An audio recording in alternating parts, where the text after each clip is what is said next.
Subscribe करें हमारे YouTube channel साधना gold को और पाएं वीडियोस सबसे पहले। बेल आइकन दबाना ना भूलें। जाको प्रभु दारुण दुख देही, ताकि मति पहले हर लेही। कितनी विचित्र बात है। विधाता जिसे दुख देना चाहते हैं ना, तो जब व्यक्ति ज्यादा पाप करता है तो भगवान देखते अच्छा पाप कर रहे हो, अब तुम्हें दुख देंगे। तो दुख कैसे देते हैं? भगवान उसकी बुद्धि घुमा देते हैं। बुद्धि घूमी, वो कोई गलत निर्णय ले लेता है, गलत काम कर देता है, उसको सजा मिलनी शुरू हो जाती है। भगवान किसी को लाठी और डंडे से नहीं मारते, गलत करने वाले की नेक बुद्धि घुमा देते हैं। वो गलत कर लेता है और सजा मिलती है, भोगता है। अब जैसे एक चोर है, चोरी करता है, सबको परेशान करता है। किसी का मोबाइल लेकर भागा, लोग रोते हैं, हे भगवान बड़ा महंगा मोबाइल था, बहुत मेहनत से खरीदा था, चोर ले गया। चोर को लगता है मैं अच्छा कर रहा हूं, किसी की चैन खींच लेता है, किसी का पैसे चुरा लेता है। जिसकी चोरी होती है ना, वो बेचारा रोता है, मेरी जीवन भर की कमाई चोर ले गया। वो रोता है, तो क्या इसके रोने से उस चोर को कभी शांति मिलेगी? चोर को लगता मैंने अच्छा किया, मेहनत करनी नहीं पड़ी, माला माल हो गया। अब भगवान देखो क्या करते हैं। भगवान अच्छा चोर भाई साहब रुको, भगवान देखे कि अब इसके पापों का घड़ा भर गया है। अच्छा, तो भगवान इसे ऐसी जगह चोरी करने भेजते हैं जहां इस बार ये पकड़ा जाएगा। चोरी करने गया, पकड़ा गया। जाको प्रभु दारुण दुख देही, ताकि मति पहले हर ले। उसकी मति हर गई, वहां चोरी करने गया, पकड़ा गया। और पकड़ा गया तो लातें और बातें सब मिली और जेल 5 और 10 साल की सजा मिली। और लो अब जेल की रोटियां सेको, खाओ। क्यों खा रहे हो जेल की रोटियां? चोरी करते थे राम जी, अब जाओ जेल, खाओ, किया है भोगो। कब तक नहीं मिलेगा तुम्हारा दंड? आप कुछ भी गलत करते हैं, दंड मिलता है। इसलिए कसम खा लीजिए, नमक रोटी खा लेंगे परंतु किसी के साथ गलत नहीं करेंगे, बुरा व्यवहार कदापि नहीं करेंगे। उस बुरे व्यवहार से आज बड़ा मजा आता है, अच्छा लगता है। जब सजा मिलेगी ना तो नानी याद आएगी। इसलिए गलत नहीं, बुरा मत करना। भगवान सबका हिसाब किताब रखते हैं, सबको समय पर देते हैं। इसलिए हर व्यक्ति, हमें कोई गाली दे रहा है तो हमें उसके बदले में उसे गाली नहीं देना चाहिए। हम तो भगवान का चिंतन करने आए हैं कि गाली गलौज करने आए हैं? हम भगवान का स्मरण करने आए हैं कि तुमसे झगड़ा करने आए हैं? हम भगवान का स्मरण करें। तुम गालियां दे रहे हो, बहुत जल्दी तुम्हें इन गालियों का परिणाम मेरे श्याम सुंदर दे ही देंगे। मैंने देखा है मेरी माँ। आप लोग भी जरा देखा करो, अनुभव किया करो, प्रैक्टिकली जिंदगी जिया करो। जो व्यक्ति गलत करता है उसको दंड मिलता है कि नहीं? किसी ना किसी प्रकार के उसके किए की सजा किसी दूसरे ढंग से मिल जाती है कि नहीं? उदाहरण से समझिएगा। एक बहुत बड़ा अफसर था,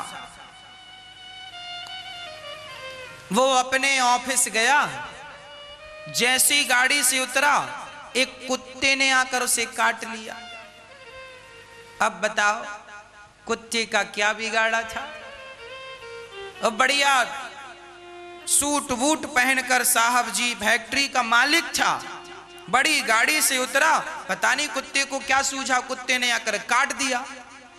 अच्छा, और ये आदमी उस कुत्ते को कभी लड्डू खिलाता था, कभी रोटी डाल दिया करता था।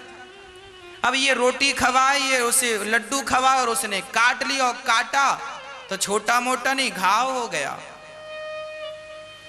अब वो आदमी कुत्ते को तो कुछ नहीं बोला, पर जाकर अपने मैनेजर पर कुत्ते की गुस्सा निकाल। अरे क्या काम संभाल रहे हो, ये सब सिक्योरिटी को कह नहीं सकते थे साफ सफाई रखें, वहां कुत्ते घूम रहे हैं, आज काट लिया, कैसे मैनेजर हो तुम? तो बड़ी डांट फटकार लगाई। अब मैनेजर का दिमाग खराब, साहब ने तो इंजेक्शन लगवाया, ठीक कराया, और मैनेजर की डांट, मैनेजर को खूब डांटा। अब मैनेजर अंदर ही है, अब वो किसे डांटे? शाम हुई तो गया सो अपनी पत्नी को डांटा। मैनेजर ने अपना गुस्सा निकाला किस पर? पत्नी। ऐसे ही होता है, ऑफिस का गुस्सा पुरुष लोग पत्नी पे उड़ेल देते हैं। पत्नी बड़ी हंसती हुई आ रही थी, आज क्या खाएंगे आपके लिए क्या खाएंगे? तुम्हारा माथा खाएंगे आज। चुप नहीं रह सकती हो थोड़ी देर के लिए, जो बनाती हो खा लेते हैं हम, ज्यादा पूछा बकबक ना किया करो, शांति से। अब पत्नी को लगा मैं तो हंस रही थी और ये इन्हें पसंद ही नहीं है। अब वो भी पति की गालियां सुनकर, पति की फटकार सुनकर के वो भी बड़ी गुस्से में। तब तक उसका बेटा आ गया, मम्मी मम्मी मम्मी मम्मी, दिया 2-4 थप्पड़, ले मम्मी मम्मी ले। अब बच्चे को पता ही नहीं कि हमें पिटाई क्यों पड़ रही है, पत्नी को पता ही नहीं कि हमें डांट क्यों पड़ रही है, और मैनेजर को पता ही नहीं कि हमें डांट क्यों पड़ रही है।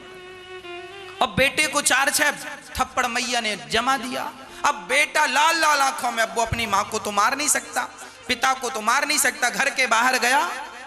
संयोग से वही कुत्ता उसके घर के सामने था, तो इस बच्चे ने बड़ा सा पत्थर लिया और बड़े गुस्से में उस कुत्ते की तरफ दे मारा, और इतना जोर का मारा उसकी टांग टूट गई। वही कुत्ता जिसने उसके साहब को काटा था, साहब को कुत्ते ने काटा। तो साहब ने तो कुत्ते को दंड नहीं दिया, पर घुमा फिराकर परमात्मा ने उस कुत्ते को किसी के द्वारा दंड दिला दिया कि नहीं? उसकी टांग टूट गई कि नहीं? अब वो कहीं कहीं कहीं करता भाग रहा है। आपको ये लगता है कि हमारे साथ बुरा हुआ है, तो हमारे साथ किसी ने गलत किया है तो उनके साथ तो हुआ नहीं, ऐसा नहीं है। थोड़ा सब्र रखो, उनके किए की सजा उन्हें मिलेगी। परमात्मा डायरेक्ट नहीं देता, इनडायरेक्ट देता है। ईश्वर की लाठी में आवाज ही तो नहीं होती, यही तो आपको समझा रहे हैं हम। परमात्मा पर विश्वास किया करो, और आपका अधिकार नहीं है किसी को दंड देने का।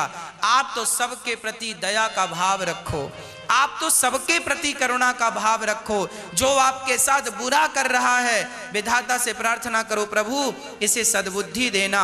परमात्मा है ना आपका पक्ष लेने के लिए। जैसे भगवान ने दुर्योधन का पक्ष नहीं लिया, पांडवों का पक्ष लिया, क्योंकि वो धर्म से जुड़े थे। आप भी धर्म से जुड़ेंगे तो परमात्मा आपका भी पक्ष लेंगे और आपके साथ जाकर खड़े हो जाएंगे।